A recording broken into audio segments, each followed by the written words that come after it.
Hey, what's going on, everybody? Today is October 24th, 2019, and we have another update for you. Today's update is the feature Discovery Series Episode 2, Weather, and there's really not much, but they definitely go in depth and describe on the weather, what the Microsoft Flight Simulator 2020 has to offer, and so on and so forth. So why not? Let's just dive right into it.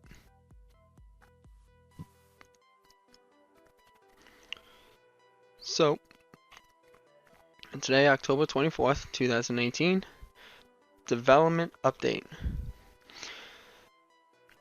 The day of Tech Alpha and all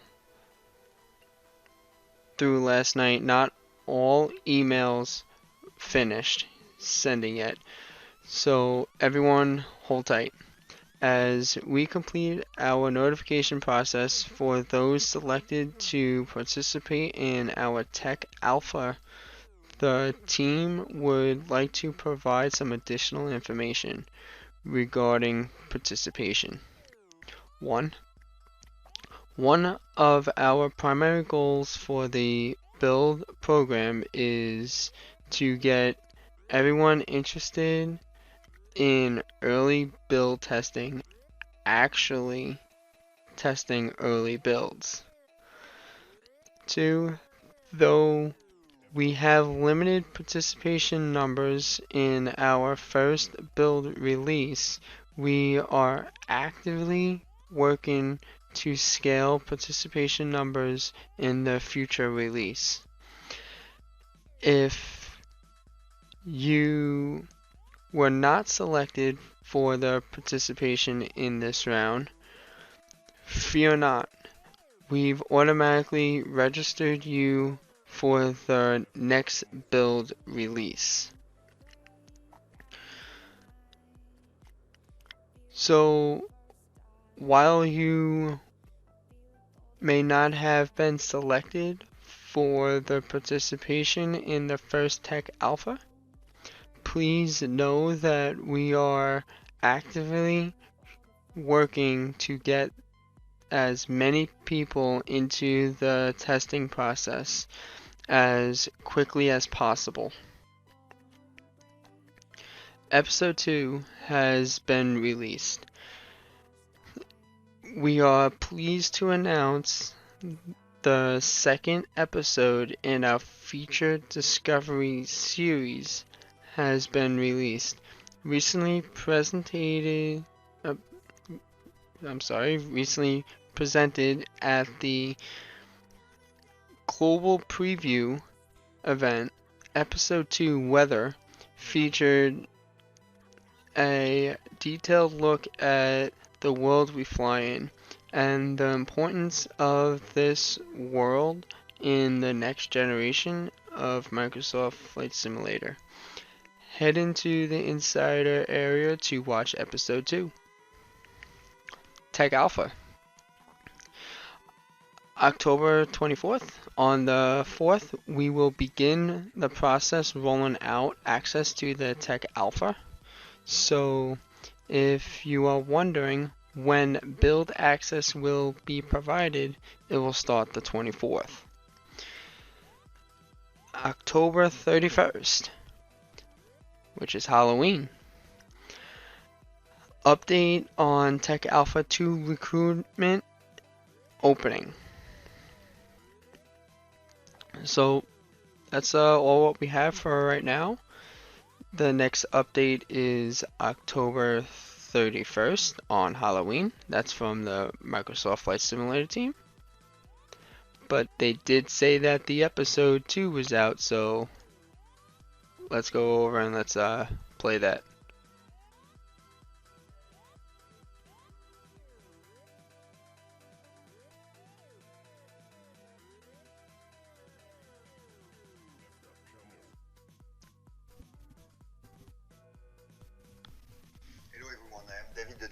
creative director at Asobo Studio, and I'm super proud and happy to talk about weather today for the new flight simulator. There is 5 important things we want to cover today about this new atmospheric engine in order to unify the rendering of the sky in the simulation. Everything related to the weather special effect, also the new day and night cycle, the volumetric clouds, and the live real-world weather implemented natively in the game.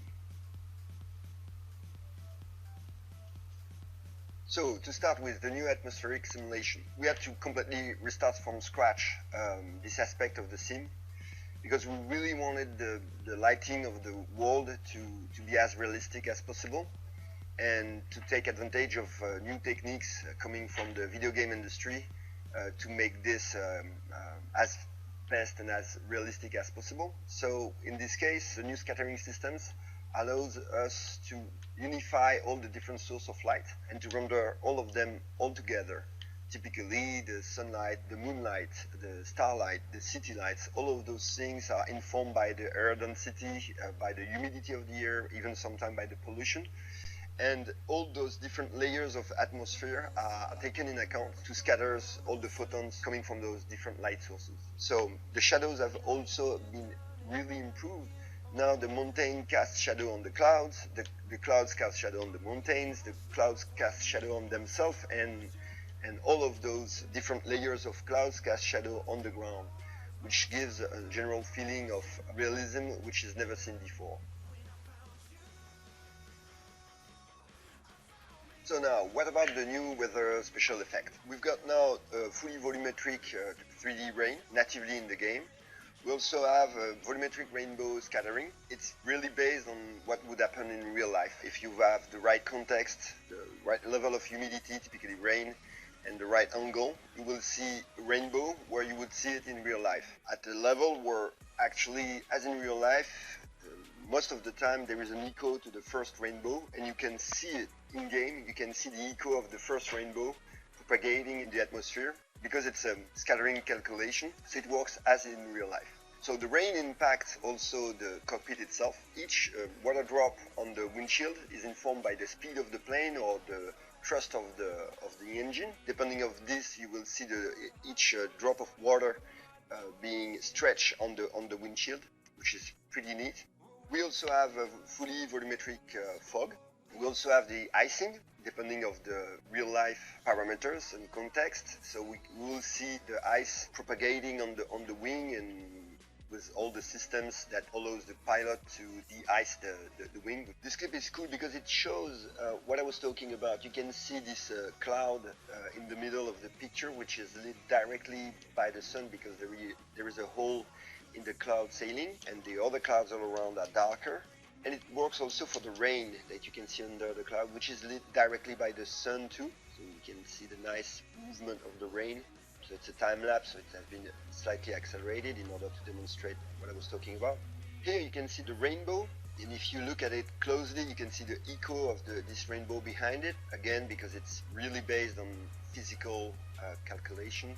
Here you can see the rain impact the cockpit rendering, and typically the way the water propagate on the windshield itself, and you can see that depending of the speed, the drop of water will be stretched in the direction of the wind, which is pretty neat. So we have also improved the night engine. So now we are talking about a fully yearly based day and night cycle. What it means is that the position of the sun will be really informed by the moment of the year. Summer, the sun will be higher in the atmosphere in the north hemisphere, you see, and it will lower during the winter. But it's the same thing for the position of the moon, depending of the moment of the year or the month. Same thing for the stars, which will have their accurate position in the sky. We have also completely revamped the lights on the ground.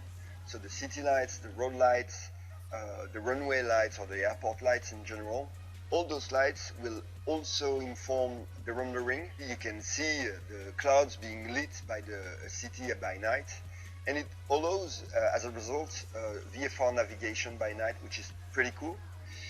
All the reflection also are taken in account. So you will see all those lights reflect on the water, for example, which is also rendered as any layer of the atmosphere. It sounds weird, but it's actually the case. So you can see on those videos that during a dark day, the water will be super dark and the reflection of the buildings are really dark.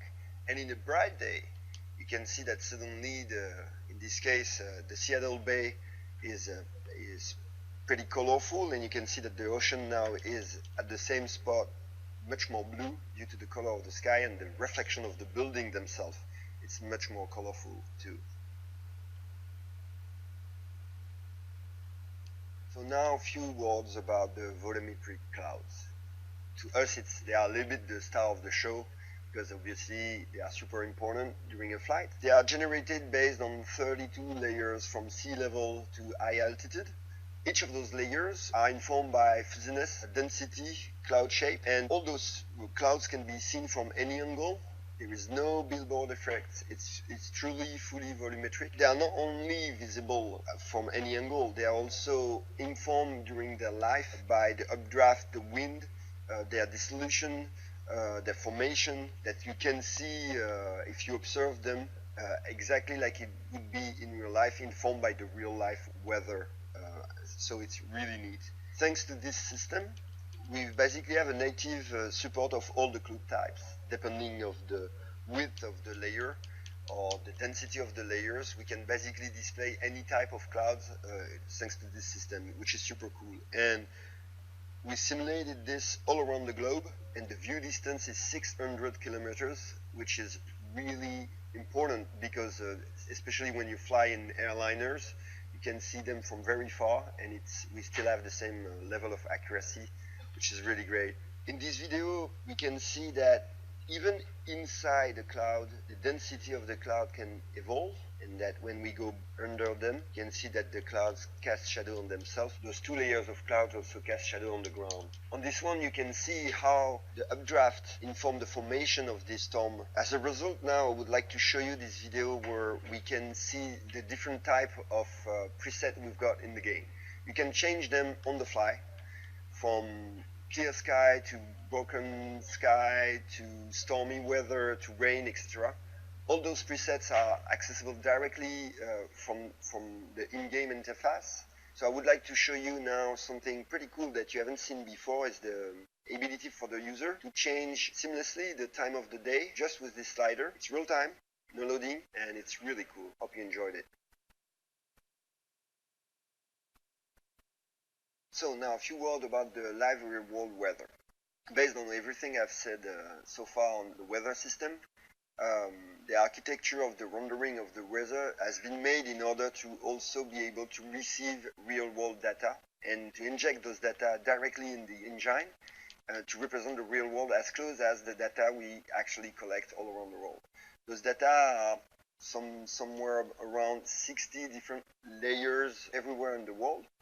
Each of those layers, again, define the level of humidity, density, fuzziness of the different clouds type. We inject that directly in the engine, and it gives us as a result exactly what we would observe in real life. If there is a cold front in real life or hot front in real life, a storm, if it rains somewhere, all of that will be directly injected into the engine and will reflect what happens in real life. So on top of the information related to the clouds themselves, there is also all the information related to pressure, to humidity, to temperatures, to wind gusts. So as a result, we have a native support of jet stream, for example. So your navigation will be based on actual weather information that you will have to take in account, which is super important, typically for airliners, where the navigation is really based on the speed of the wind on higher altitude. So on this video, you can see a screenshot of a website with real life data, how we put this in the menu of the game, and how you can actually see the exact same clouds in game. So to conclude this video, there is 3 highlights. The fact that we have a full spectrum weather that you can edit on the fly, real time, seamlessly, that we have a fully volumetric sky, and also that the live real world weather data can be injected natively in the engine and gives you exactly what you would have in the real world. So I hope you've enjoyed this video. Thank you for watching. See you soon.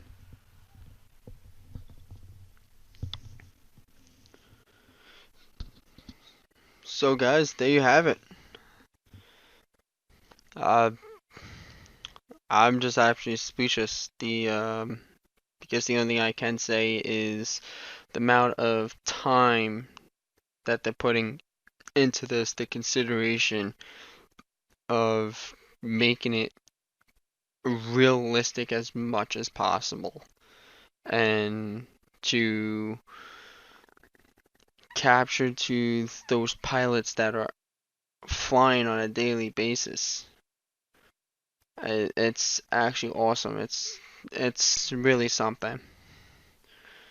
So that will conclude today's video. And if you like what you see, comment below, hit that like button, hit that subscribe button, and don't forget to hit that bell. So thanks all for watching the 495 Response channel, and we'll see you on the next one.